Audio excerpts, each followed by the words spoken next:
नमस्कार. टुडे समाचार न्यूजमध्ये सर्व प्रेक्षकाचं स्वागत आहे. मी हुकमत मुलानी. आपल्या जिल्ह्यामध्ये उस्मानाबाद धाराशिवच्या कुठं काही कोणती घटना घडली ना त्या ठिकाणी जातो मी आणि त्या ठिकाणची वास्तव परिस्थिती काय आहे हे दाखवण्याचं काम करतो. आम्ही उस्मानाबाद धाराशिव जिल्ह्यातलं आमचं टुडे समाचार हे न्यूज चॅनल आरपार बातम्या दाखवणार आहे.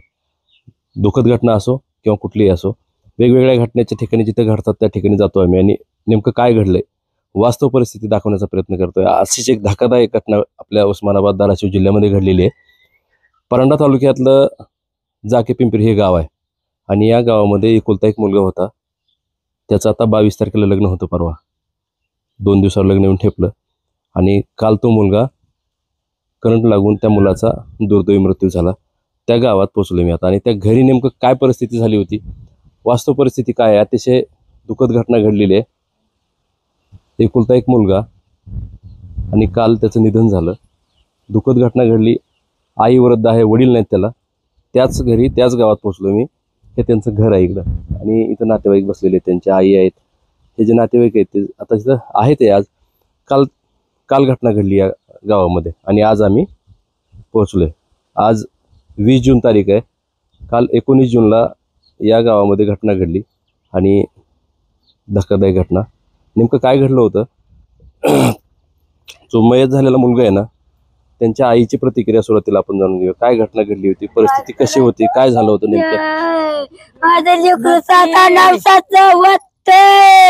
माझ्या मुलीला कडा घ्यायला घे, मला काही एकटीला करू वाटतंय. माझा सगळं विचार बाबाने केला नाही. व्यवस्थित सांगा काय झालं होतं काल, नेमकं काय घटना काय घडली होती, काय झालं, काय करू आता, काय घटना झाली, काय झालं होतं, काय घरून बाई 8ला 9लाच गेलता. जाऊ नको म्हणलं तरी गेला. गावाला जायचंय म्हणलं होत, माघारी येतो गाय आहे म्हणलं. मला तरी करून जा म्हणलं तरी केली नाही. मला व्यवस्थित हळू सांग, नीट सांगा, रडू नका. आता घटना तर घडलेली आहे, दुःखद घटना घडली. किती मुलं होते तुम्हाला? तेवढाच मुलगा होताय. मी पाठीवर नवस करून मागून घेतला होताय. मला 2च चिमण्याने एकच मुलगा होता गे. काय झालं, काय झालं, काय म्हणून कळालं होतं तुम्हाला? तुम्ही कुठे होता काल? काय सांगू आता, एकाच मिनिटात माझ्या लेकराचा कार्यक्रम झालाय. काय झालं, कुठं झालं ती घटना, कुठं झाली? झाले गावाच्या कालतच काय करत होता मुलगा तुमचा? माझा वायरमिनच वाटता गे, नीट करायलाच गेलाय. असाच कामल्याला धरी तर असाच गालीच पडलाय. वरण एवढ्याला गोळा पडलंय, सगळं त्वाट जाय, सगळं दिंगात जाय, असंच पडलं. माझ्या लेकराला हालचाल करायला आली नाही. आई सध्या म्हणून दिलं नाही त्याला. कोण लाईनमॅन वगैरे कोणी आले होते का घरी? अयो तिथं काय माहिती, इथं घरी कोणी आलं तुम्हाला भेटायला? कोणी आलं का मग? नाही, कुणीचा ते कुत्र आलं नाही. तुम्ही चालव के काय झालंय काल मला माहित नाही. तिथं लग्न होतं परवा दिवशी मुलाचं तुमच्या 2 माझं दिवसांनी. लग्न रविवारी परत करायचं होतं, कुठली होती? यायचं होत. त्या मास्तरने आणलं होतं. 5 सुपारी फोडायची होती की रविवारी. लग्नच करायचं होतं का रविवारी? असं रविवारी अगोदर टाकू म्हणला होता रमेश मास्तर रे. आपण म्हणलं त्या पुरला आई बाप नव्हतं. तिचा मामा तिला लग्न करून देत होता परत माझ्या. त्यावर तर देवानी नाही गे बघून दिलं मला. माझ्या आवसात माती लेकराच्या काली देवानी. तेवढेच मुलगा मला होता. मुली किती आहेत तुम्हाला? मुली किती आहेत? 2च मुली ते आहे, एक आई एक आई. थांबा, रडू नका. आता ऐका, रडू नका. मला व्यवस्थित सांगा नेमकं आता इथं काल घटना घडल्यावर सुरुवातीला कोण आलं होतं? कोणीच आलं नाही. सध्या कुणी कुत्र आलं नाही. तुम्ही चालाव तेवढं काय. सध्या कोणी किती बघायचं. शाळा शिकला होता मुलगा तुमचा? पोरगा माझं 12वीला जायचं तर गेलं नाही. ते लाईटचं काम किती दिवस झालं करत होता? 4-5 वर्ष झालं करीत होता. त्याला पैसे कोण देत होतं का असंच करत होतं? शेतकऱ्याकडूनच होत. पगार बी आता म्हणला 20,000 गावातली दीपवरची केली साहेबांनी पंचा. मला काय माहिती सांगत नव्हता. आता 20,000 झाली म्हणलं या वर्षात. पेट्रोल साहेबच द्यायचं त्याच्या गाडीला. होता काय, मला सांगत होता का शेत ती किती आहे तुम्हाला? त्यात कुठं 2 एकर सध्या नाही की. मला काय करू मी, माझं लेकरूच गेलं तर मला तरी राहून काय करायचंय, मला बघायला कोण आहे, मरून पडले तर माझ्या चिमण्या गेल्या उडून. रडू नका. तुम्ही बहीण आहेत ना त्यांची? काय झालं होतं, काय कळालं तुम्हाला? तिला काय माहिती, ती आली नाही उशिरा. काय कळालं तुम्हाला? काय का तुम्ही पण आहेत ना बहीण? काय काय झालं होतं काल, काय कळालं? तुमचा भाऊ काय करत काय माहित नाही मला. पप्पानी फोन केला असं ना असं कोणी झालं. केला, कोणी? पप्पानी चुलत भाऊ म्हणून आम्ही आलो तर तिकडं बघायला गेलो तर कमलेच्या खाली पडला होता वैती. मरणाची माणसं जमली होती, हात लावून सुद्धा दिला नाही. तुम्ही कुठं असता तुम्ही? वाल्याला किती बहीण आहेत तुम्ही? दोघी ती कुठं दिलेलं आहे त्यांना? कुरडूत. काय माहित नाही मला. तुम्हाला तुमच्या भावाचं तुमचं बोलणं कधी झालं होतं? हे रात्री फोन गेलता मला, म्हणला घरी गेल्यावर करतो. पुन्हा घरी गेल्यावर गेलाच नाही त्याने फोन मला. काय म्हणले तुम्ही तुम्हाला त्यांनी? आईला मला बोलायचंय तर म्हणला घरी गेल्यावर करतो, मी बाहेर आहे. गेलाच नाही पुन्हा. लग्न जमलं होतं त्यांचं? हो, लग्न होतं आता परवा दिवशी. मला सांगितलं नव्हतं, आता तर झालं त्यांचं. मुलगी बघितली होती का तुम्ही? नाही, त्यांचं चाललं होतं बघायचं, मला सांगितलं नव्हतं. आणि आता ते दिवशी म्हणत होते. काय म्हणले भाऊ तुम्हाला तुमच्या? नव्हता मला काय म्हणला, घरी गेल्यावर करतो म्हणला नुसता फोन. मग केला पुन्हा फोन? नाही केला. तुमचं बोलणं झालंच नाही नंतर? ते काय असलं झालं सकाळ सकाळ, नव्हतं केलं. बघा किती धक्कादायक घटना घडली आहे गावामध्ये. त्यांचं घर आहे, आतमध्ये बघूया आपण घर कसं आहे ते. थोडा कॅमेरा आतमध्ये, एक कॅमेरा मारा थोडा. नेमकं घरच्या आतमध्ये सुद्धा परिस्थिती काय आहे. एक भैरवनाथ लांडगे नावाचा मुलगा स्वतः खाजगी काम करायचा, लाईट दुरुस्तीचं काम, आणि दुर्दैवी त्याचा काल मृत्यू झाला. 22 तारखेला त्याचं लग्न होतं साखरपुडा, आणि त्याच्यातच लग्न करणार होतं ते. नेमकं घटना जी घडते ना त्या ठिकाणी जातोय, आणि काय परिस्थिती आहे, वास्तव परिस्थिती. एकुलता एक मुलगा हरवला. धक्कादायक घटना या गावात घडली, तिथंच मी पोहोचलोय आता. नातेवाईक सुद्धा आहेत काय त्यांच्यासोबत? तुम्ही कोण आहेत त्यांचे? बर, त्या मुलाचे. काय परिस्थिती कशी होती नेमकं? काल सकाळी लवकर उठला तो. उठला आणि म्हणला नाही का, आईला सांगितलं. आईच्या आधी आंघोळ केली आणि डायरेक्टली इथं पोल आहे गावाच्या तिथं गेला. लाईट बंद करायला गेला तो. बंद करायला गेला का चालू काय, 1 सेकंद पण लागून दिला नाही. पोल हात लावतो का नाही तोपर्यंत लगेच मानच वरती करून दिली नाही त्याला. आणि त्याला येऊन बाहेर गावाला जायचं होतं, मावशीच्या गावाला. आणि त्याच्या आधीच 2 दिवस आमचं बोलणं वगैरे झालं. आम्हाला असं वाटलं त्याला काम वगैरे व्यवस्थित येते म्हणून आम्ही पण करून दिलं, नाही तर आम्हाला करून द्यायचं नव्हतं. एकुलता एक मुलगा आहे तो, लय नवसाने मागून घेतलाय. त्याचे वडील पण खूप दिवस झालं वारलेले आहेत, आणि 2घी बहिणी आहेत. करून खाणारी फॅमिली आहे सगळी. खूप परिस्थितीतून दिवस काढलेले आहेत, पण आज हे दिवस एवढे वाईट आलेत ना की अक्षरशः आम्ही पण काहीच करू शकत नाही. आणि आज ते तुमचं आणि तुमचं आणि त्या मुलाचं कधी बोलणं झालं होतं? काय बोललं होतं तुम्हाला? बोलणं झालं. काय बोललं तुम्हाला तो? ते आमच्या इथे कार्यक्रम होता, त्या कार्यक्रमाला आलता तो. माझ्या भाचीचाच होता. तिथं परांड्यातच परवाच्या दिवशीच आमचं हे सगळं बोलणं झालं. आणि आम्ही आमच्या तिथं पिंपरखेडमध्ये राहिलो, आणि तो इथं आला. आणि त्याच्यानंतर आज पण मी पिंपरीला येणार होते, पण काल सकाळीच एवढी म्हणजे आम्हाला काहीच म्हणजे चहा सुद्धा कोणी घेतला नव्हता. उठलं ती पण चहा सुद्धा घेतला नाही. उठला की घराच्या बाहेर पडला तो. आंघोळ केली, गुरुवार होता, आईला करायला सांगितलं जा उपासाचं वगैरे जेवायला आवर म्हणलं, आपल्याला जायचंय. घाई काय घडलं त्याला तिथं, म्हणजे रोजची कामं करतो ते, पण असं कधी का घडलंय आम्हाला पण कळलं नाही, का त्याला पण कळलं नाही. तो तर कामं ते खूप दिवसापासूनचा करायचा तो, पण आम्हाला नको वाटत होतं. पण आम्हाला काय वाटलं काही दिवसांनी की बाबा त्याला येतंय सगळं, जाऊ द्या, करू द्या. म्हणून आम्ही एवढे आता 1 वर्षभरात काही त्याला सांगत नव्हतो, पण त्याच्या आधी आम्ही सांगत होतो की बाबा कसं काम आहे, काय काम आहे हे तुलाच माहिती, आम्हाला काहीच माहिती नाहीये. पण असं वाटलं नाही का, आणि गरीबाच्या मुलाला जर एखादं काम भेटलं तर ते आवडीनं करतच ना, म्हणून त्यांनी केलं. पण ते खूप रिस्की होतं आणि धोकादायक झालं, आणि खूप वाटोळ झालं. कोण आलं नाही घरी इथं भेटायला? कोणीच नाही आलेलं, अजून कोणी आलेलं नाहीये कालच्यापासून तरी. आम्हीच आता त्याच्या आईवर एवढा डोंगर कोसळले, म्हणजे आता पर्यायीच म्हणजे खूपच. आम्ही पण काय म्हणजे काय करणार वगैरे काय केली कोणी? तक्रार काय आता काय केले गावातले, आम्ही तरी कुठं, आम्ही त्यालाच बघतोय, त्याच आमचं डोक्यातून जाईना. आम्ही तिथं काय केलंय हे माणसं जेंट्स लोकांना माहिती आहे सगळं, मला काहीच माहिती नाही. बघा नातेवाईक सुद्धा प्रतिक्रिया दाखवतो मी तुम्हाला. इथं काही हे त्यांचे नातेवाईक आहेत, जवळचे हे भावकीतले लोक आहेत हे त्यांच्या. आणि काय परिस्थिती झाली होती नेमकं काल? तुम्ही कुठे होते, तुम्हाला घटना काय कळली? तुमचं नाव काय? माझं नाव बुवासाहेब लांडगे. माझा चुलत भाऊ होता नाथा लांडगे. मी गुजरातला असतो, बरोड्यामध्ये. मग ऑफिसला गेलो, मग वाईफचा फोन आला की नाथाला करंट लागलाय आणि काहीतरी झालंय. मग मी पटकन घरी आलो निघालो तर रस्त्यात म्हणजे फोन चालू झाले, ते परत समजलं की जागेवरच एक्सपायर झालाय. मग आम्ही रात्री उशीर झाला तर मग नाशिकला थांबलो. नाशिकहून सकाळी निघालो, आत्ताच पोहोचलो म्हणजे तुमच्या पुढंच. काय त्यांचं तुमचं त्या मुलाचं तुमचं कधी बोलणं झालं होतं? काय बोलत होता? आणि काम आता ही केलं, त्याच्यात दुर्दैवी घटना तर घडली. त्याचं लग्न पण होतं 22 तारखेला. दुर्दैवी तर खूपच दुर्दैवी आहे. आमच्या सगळ्या फॅमिलीचा आधार होता गावाकडे तो, कारण आम्ही सगळे बाहेरच असतो. माझा भाऊ सगळेच बाहेर असतात. आमच्या अख्ख्या फॅमिलीचा तो आधार होता. हा माझा मोठा भाऊ आहे. आणि खूपच बेकार कंडिशन झालेली आहे. आणि काम करत होता नो डाऊट, पण त्याने परमिट घेतलं की नाही, चालू लाईनला कसं काय हात लावला, हे सगळ्या गोष्टी मला माहित नाहीत. यांनी काहीतरी केलेलं आहे. तुम्ही काय केलं? तुम्ही कोण आहेत त्यांचे?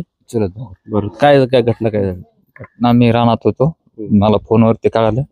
जाग्यावर गेलो तर तो पोलला चिटकून हे मृत्यू गेलेला, म्हणजे गेलेलाच होता. पुढं काय केलं मग तुम्ही? पुढं पोलीस आले आणि परत पंचनामा हे केला आणि परत परांड्याला घेऊन गेलो. कुणी आलं भेटायला? नाही भेटायला आले ते MSF बोलले, ते बी गेले घेऊन. काय म्हणलं ते? ते जागेवर तेच आले, पंचनामा करून गेले. काय म्हणलं? ऍक्सिडेंट जिथं झाला का तिथं आले होते, घरी नाही आले कोणी. तिथं झालेले मग ते बेनिफिट वगैरे देऊ म्हणले, काय असेल ते बेनिफिट वगैरे काय ते देऊ बोललेले. आता ते काय करतात काय माहित नाही आपल्याला आणखी बेनिफिटचं. आता आईचं आई एकटीच आहे आता. एकच आता आधा तेवढा एकच होता ना, मग तो पण गेला. आता कमीत कमी आता बाकीचे काय थोडंफार बेनिफिट वगैरे भेटलं गव्हर्नमेंटचं किंवा कुठलं काय स्कीम असेल त्याच्यामधली, त्यांच्या ह्याच्यामधली, तर ते बरं होईल. तुम्ही काय करता? जॉबला असतो माणगावला, कोकणमध्ये. तुमचं त्या मुलाचं कधी बोलणं व्हायचं? कधी असं काय म्हणायचं तो? त्या दिवशीच मी इथं आलतो 15 दिवस अगोदर, तर त्याला तिकडे नेलं जेवण वगैरे करायला. तर तो म्हणला, पप्पा आपल्याला काहीतरी कसा दोष आहे म्हणला, तो काढायचा म्हणला. ठीक आहे मला आपण काढू. त्याला म्हणलं बाबा असलं जास्त रिस्की काम करत जाऊ नको, रात्री वगैरे अपरात्री जात जाऊ नको. तो म्हणला बाप मला सगळं माहिती आता चालतंय म्हणलं व्यवस्थित. पण काल काय झालं, त्यांनी प्रत्येक वेळेस तो परमिट घेत असतोय लाईट बंद करायचं. कसले ते गाय गडबडीत असेल किंवा वरून काही फोर्स असेल, बाबा जातो तेवढं काम करून तुझं काम कर. त्यांनी मग ते घेतलं ना परमिट, डायरेक्ट मग तो बटन दाबलं त्यांनी खाली. आणि ते 3 पेजचं लाईट असते, ती मेन लाईन होती ती. सिंगल पेज असेल ना त्याचं बटन खाली येतं, आणि 3 पेज असेल तर ते वाढताना त्याला ओढलं नाही. तुझ्या हाईट त्याला थोडी कमी होती आणि थोडं ओढलं नाही प्रेशरने, मग ते वरती गेलं. त्यानंतर वरून मग ती तार तुटली वाटते, खाली वरची तार तुटली आणि खांबाला लागल्याच्या नंतर मग पण ते काम काय करायला गेलं होतं? ते काय असं काय कळालं? तिकडे एक आंधुरीला एका शेतकऱ्याचा फोन आलता. आता शेतकऱ्याचा फोन आलता, कुठनं कोणाचा फोन आलता का वायरमॅनचा फोन आलता आपल्याला माहित नाही. फक्त तो म्हणला 2 खांब आहेत, त्या तारा नवीन टाकायच्या होत्या. तारा नाही मग त्यावेळी हा कट पॉईंट होता. हा कट पॉईंट मग त्याने कट पॉईंट वाढतानाच तो वरच्या तारा इथं तुटल्या आणि मेन लाईन लागला. मग तो डायरेक्ट जागेवरच थांबला तिथं.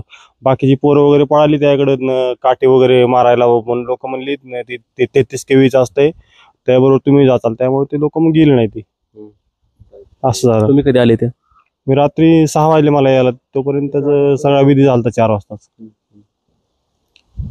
मग आता काय वाटतंय बरं? हे सगळं झाली घटना, एक आता त्याचं लग्न पण होतं परवा. हा परवा होतं. मी तर आले, मला समजलं काकी म्हणली परवा लग्न अचानक ठरलं होतं हा, गेटकॅन ठरलं पद्धतीने करायचं. आता असं वातावरण असं झालं ना, त्यामुळे आजचे लग्न करून नंतर मग सोहळा वगैरे काहीतरी मोठा करायचा चालू होतं त्यांचं. वाईट घटना घडली ती.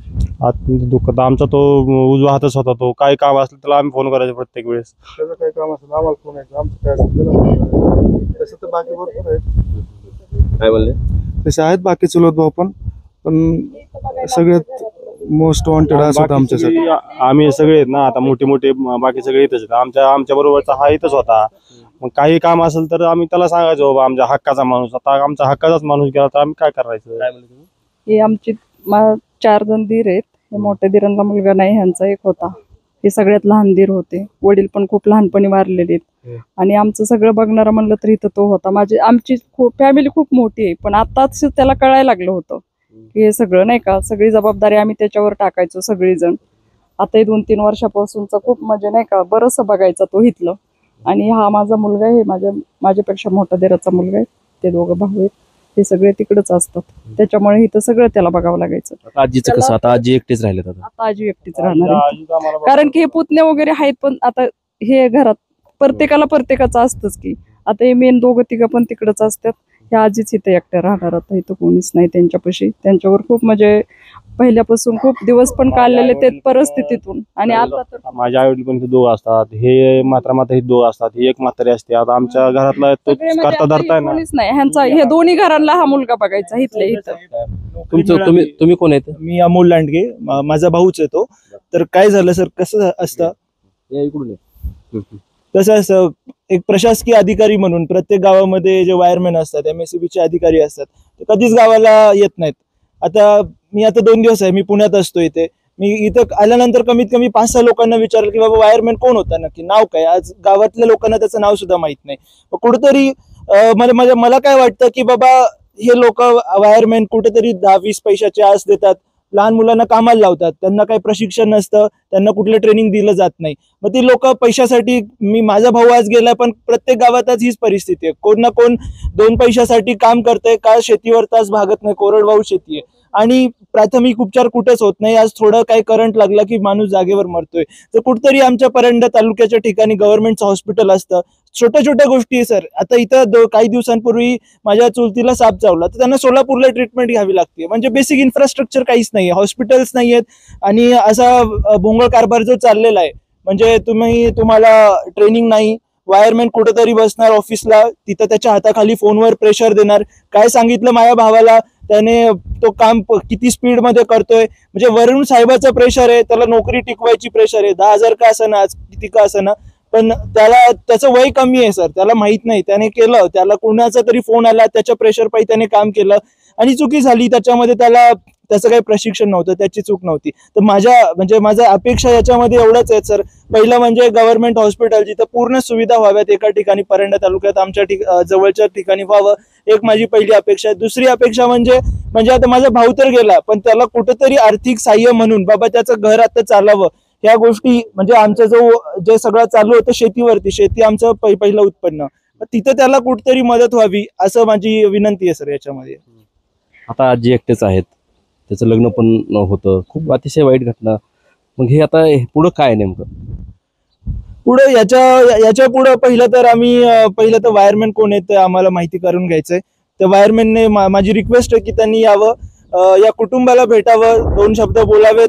काय चूक झाली त्यांनी मान्य करावी, चूक नसेल झाली त्यांना आम्हाला त्याचं स्पष्टीकरण द्यावं. आणि मी सर्व गावकऱ्यांना विनंती करतो की हे वायरमॅन कोण आहे आणि इथून पुढं म्हणजे जाकी पिंपरी नावातून कोणता व्यक्ती असं काम करू नये बिना ट्रेनिंगचं, अशीच माझी रिक्वेस्ट आहे या सगळ्यांमध्ये. आणि याला सहकार्य व्हावं, MSCB मार्फत याला सहकार्य व्हावं. आपलं ग्रामपंचायत असू देत, नगर परिषद असू देत परंड्याची, या सगळ्यांकडून यांना मदत व्हावी, अशीच माझी अपेक्षा आहे. अच्छा, बघा कुटुंबियाची नेमकं काय प्रतिक्रिया आहे. जाकी पिंपरी ह्या गावातला भैरवनाथ लांडगे मुलगा, ज्याचं 22 तारखेला लग्न होतं आणि काल 19 तारखेला त्याला करंट लागला. लाईटचं काम करायचा लाईनमॅनच्या हाताखाली, आणि अशा परिस्थितीतला मुलगा 2 दिवसावर येऊन लग्न ठेपलं आणि दुर्दैवी घटना घडली, त्याचं निधन झालं. एकुलता एक मुलगा होता, त्याच्या वडिलाचं पण निधन झालं. त्याला 2 बहिणी आहेत. घर त्याचं दाखवलं मी कसं आहे ते. अत्यंत हालाकीच्या परिस्थितीत राहणारं कुटुंब, आणि स्वतः लाईनमॅनच्या हाताखाली काम करून घराचा उदरनिर्वाह भागवायचा तो मुलगा. त्याचं नाव भैरवनाथ लांडगे. आता त्याची आईच आहे, वयोवृद्ध आई आहे, हंबरडा फोडला होता आईनं, त्यांना बोलता पण येत नाही. दुःखाचा डोंगर या कुटुंबावर कोसळलेला. आणि अशा परिस्थितीमध्ये त्याच्या नातेवाईक काय म्हणाले, त्या घरामध्ये गेलो मी, आणि नेमकं त्याची आई, परिस्थिती काय घडली होती, घटना काय घडली, मी तुम्हाला सविस्तर दाखवलेली आहे. विषय कोणतेही असो, आम्ही तुम्हाला आरपार आणि थेट दुःखाची असो किंवा सुखाची घटना असो, कोणतीही असो, आम्ही तुम्हाला आरपार दाखवतोय. टुडे समाचार हे आमचं न्यूज चॅनल उस्मानाबाद धाराशिव जिल्ह्यातल्या स्टोऱ्या करणारं, ग्राउंडचे रिपोर्ट करणारं, झिरो ग्राउंड करणारं एकच चॅनल आहे. आमच्या चॅनलची व्ह्यूअर्स 4,30,00,000पेक्षा जास्त आहेत. तुम्ही आता सबस्क्राईब करा, म्हणजे तुम्हाला दररोज एक वेगळा विषय, वेगळी चर्चा, वेगळी मुलाखत, वेगळ्या ग्राउंडच्या स्टोऱ्या बघायला मिळतील.